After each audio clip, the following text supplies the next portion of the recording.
Well, as we've talked about for much of today, the Minnesota state record cold temperature of 60 below zero was set on Groundhog Day 1996. And this is the 25th anniversary of that bone-chilling event, and meteorologist Dave Anderson was part of the team that made sure a news crew was at the right place at the right time to capture this historic event. Dave tells us more about the day the groundhog froze. In late January 1996, George Kessler and I saw signs of a huge cold snap in the upper Midwest that could set a new cold record in Minnesota. We figured the record would happen somewhere in the Embarrass Valley.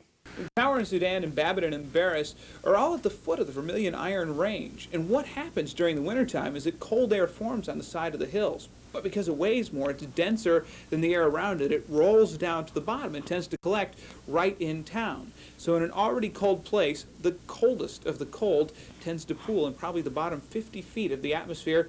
In 1996, the valley had two NWS observers, Kathy Huppa in Tower and Roland Charlie Fowler in Embarrass. George and I bet on Tower, so that's where we sent our resources. I went to Tower the night before the record was set to see how folks were handling the cold. Well, it's pretty much business as usual. It does slow people down a little bit, trying to keep their vehicles running and so forth, but it's not our first experience with this kind of cold weather. Our reporter, Tamika Snowden, was at Kathy's place the morning of February 2nd, while the other TV stations sent their people to Charlie's. Just after 9 in the morning, the record did indeed happen at Kathy's place. The race to minus 60 was neck and neck between Tower and Embarrass, but at about 58 below, the mercury in Charlie's official NWS thermometer separated, rendering his readings ineligible. That set Kathy up to take the record.